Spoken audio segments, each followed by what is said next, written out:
안녕하세요. 정치를 쉽게 풉니다. 정치의 10단 원희룡의 밑장 빼기가 딱 걸렸다는 소식입니다. 올해 1월 양평구는 국토부로부터 고속도로 타당성 평가 관계기관 협의 2차 요청이라는 공문을 받았습니다. 거기에는 노선 계획안을 송부하오니 귀 기관의 검토 의견을 회신해달라고 적혀져 있습니다. 그래서 그 내용을 보니까 기존의 양서면 안이 빠지고 오로지 김건희 땅으로 가는 강상면 안만이 단일안으로 제시가 되어 있었습니다. 자, 이렇게 양평군이 국토부로부터 2차 협의 공문을 받을 때 김동연의 경기도 역시 2차 협의 공문을 받습니다. 그런데 오늘 김동연 경기도지사가 이런 발언을 합니다.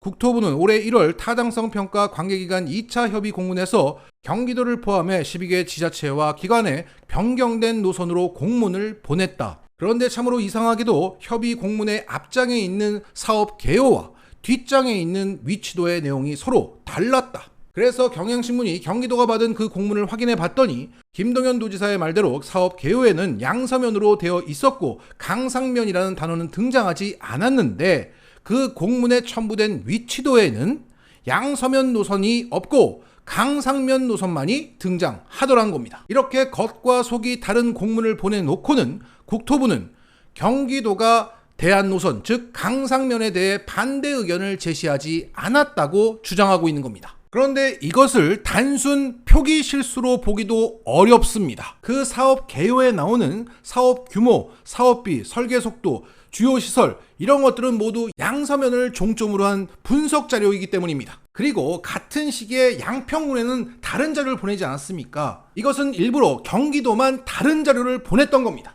그리고 작년 7월 국토부가 양평군과 1차 협의를 진행했을 때 당연히 상급기관인 경기도도 관련 공문을 동시에 받아야 정상인데 여기에 국토부는 당시 보내지 않은 것에 대한 해명을 늘어놓았는데 납득이 안 가면서 1차 협의 때 김동연의 경기도를 패싱했다는 것을 사실상 인정했습니다. 자, 그러니까 원희룡의 국토부는 작년 7월 1차 협의 때는 같은 편이 아니었던 김동연의 경기도는 패싱하고 같은 편인 국힘 양평군수하고만 협의했고 2차 협의 때에는 경기도와 양평군 둘 다 보내긴 했는데 양평군에는 겉과 속이 같지만 강상면이 단일안으로 돼 있는 공문을 경기도에는 겉과 속이 다른 것을 보낸 겁니다.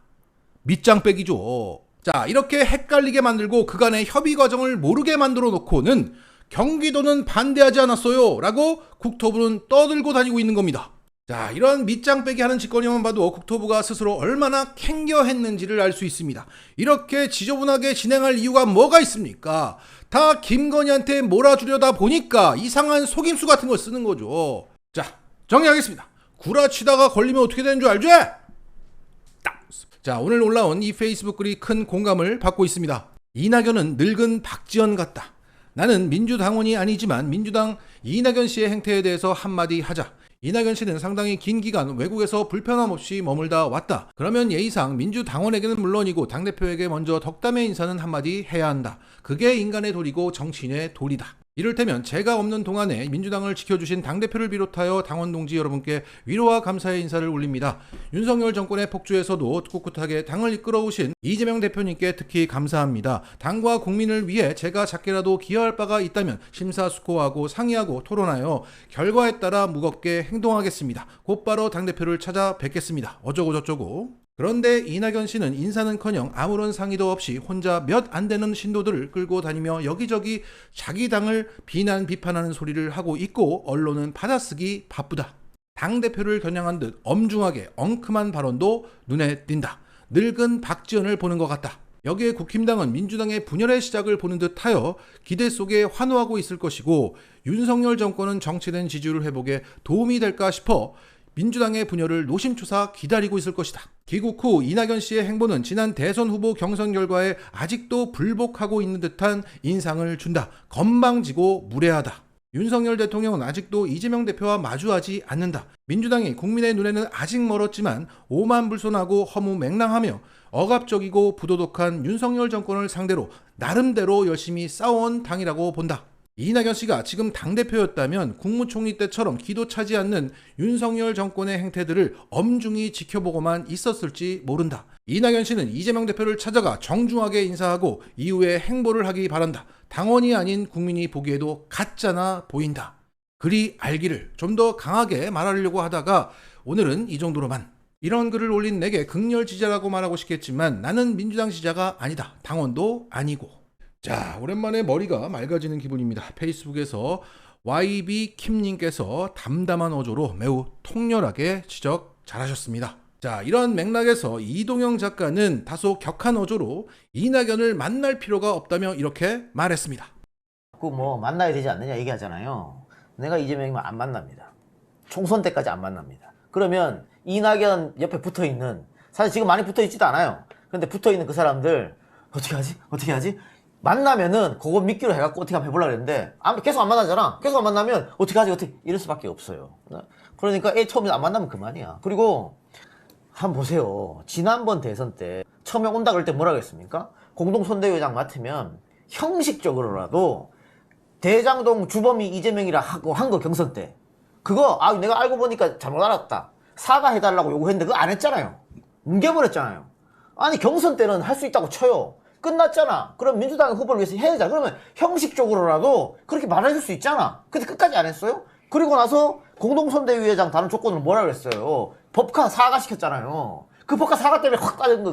그러면 이 사람이 뭘 도왔단 말이야 지금. 자, 이동영 작가의 분석은 정확합니다. 지난 대선 경선 과정에서 윤석열은 홍준표의 깨끗한 승복으로 그 지지율을 다 받아 먹었지만 이재명은 이낙연의 불복으로 지지율을 역전당했습니다. 그때 벌어진 간격을 따라잡지 못했던 게 0.7%의 차이였던 겁니다. 그래서 작년 대선은 이낙연이 승복하지 않아서 진 대선입니다. 그런데 여전히 승복하지 않고 있어요. 그러한 과오를 성찰하기는커녕 이낙연은 또다시 분탕질을 하고 있는 겁니다. 윤석열과 친윤 언론들 입장에서는 얼마나 이낙연이 이쁘게 보이겠습니까? 그는 지지층이 사실상 붕괴됐지만 언론들이 키워주고 있는 제2의 안철수라고 봐야 합니다. 안철수가 국힘에 기어 들어가니까 이낙연이 그 안철수의 짓을 하고 있는 겁니다. 자, 이런 가운데 오늘 KBS 광주 방송에서는 한국갤럽에 의뢰한 여론조사 결과를 발표했습니다. 이것은 광주 전남 지역에서 이낙연의 위상이 현재 어느 정도인가에 대한 조사였다고 볼 수 있습니다. 물론 전반적으로 그 위상 그리고 기대도 낮았지만 짚어볼 만한 대목이 있었습니다. 자, 먼저 이낙연에게 어떤 역할을 기대하는지 물었더니 이재명 대표를 도와라, 나대지 마라 라는 의견이 63.5%로 압도한 가운데 이재명을 견제해라, 독자적인 행보를 해라 라는 요구가 24%나 나왔습니다. 그런데 그 연령대를 보면 2030 세대에서 그 분탕질 짓을 해라 라는 의견이 상당히 많이 나왔습니다. 자, 현재 2030에게 이낙연이라는 인물이 호감 가고 희망으로 느껴지겠습니까? 그저 이낙연이 이재명을 못살게 굴어줬으면, 흔들어줬으면 하는 바람이라고 읽어야 합니다. 그러니까 여기서도 개인화된 현 2030 세대들의 흐름이 감지됩니다. 자, 이러니까 이준석이 호남에 자꾸 어슬렁거리는 겁니다. 자, 정리하자면 현재 광주 전남 지역의 2030 중 상당수는 이재명에게 비토 정서를 가지고 있고 나아가 독자적인 정치 세력화를 원하고 있다. 즉 안철수를 선택했던 광주 전남은 제2의 안철수 이낙연을 또 선택할 조짐을 보이고 있다. 젊은 세대 중심으로. 자, 이런 현상은 광주 전남의 기성세대들의 잘못이 아니라 전국적으로 젊은 세대를 중심으로 나타나고 있는 개인화 트렌드 때문이라고 봐야 합니다. 자, 이 시기를 잘 버티면 다시 민주화 세대가 나타날 것이라고 봅니다. 자, 이런 흐름에서 이낙연은 자신이 장기판의 말로 활용되는 것인데 실제로 자신의 지지세로 착각하거나 우기면서 언론의 뻔뿌지를 막 받으면서 이재명 대표를 흔들어댈 겁니다. 오늘도 이낙연은 이재명을 흔들고 있는 김혜영을 만나고 있고요. 김원기, 문희상, 박병석, 임채정, 권노갑 민주당의 상임 고문들이 김은경 혁신위원장을 찾아가서 이재명 대표가 당에 대한 모든 책임을 지고 있으니 거취를 포함해 모든 것을 선당후사하는 생각으로 책임지고 결정해야 한다. 자, 이렇게 말을 길게 했는데 혁신이더러 이재명 내려오게끔 압박 좀 해! 라고 요구를 했습니다. 자, 이것들을 다 정리해야지 민주당이 삽니다. 따라서 이번 민주당 경선에서 지역 곳곳마다 반개혁적 후보자들을 낙선시켜야 하고 누구를 낙선시킬까? 그것을 가늠할 수 있는 질문은 딱 한 가지라고 생각합니다. 검찰개혁을 어떻게 생각하시냐?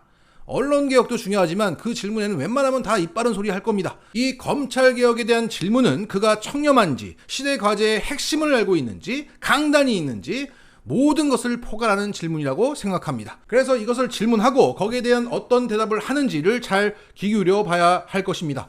자, 어찌됐든 제2의 안철수로 전락했지만 언론에서는 좋게 보여주는 정치 불황자 이낙연 세력들을 이번 총선 경선 과정에서 싹 청소합시다. 자, 정리하겠습니다. 이번 총선은 경선이 메인이다. 마치겠습니다.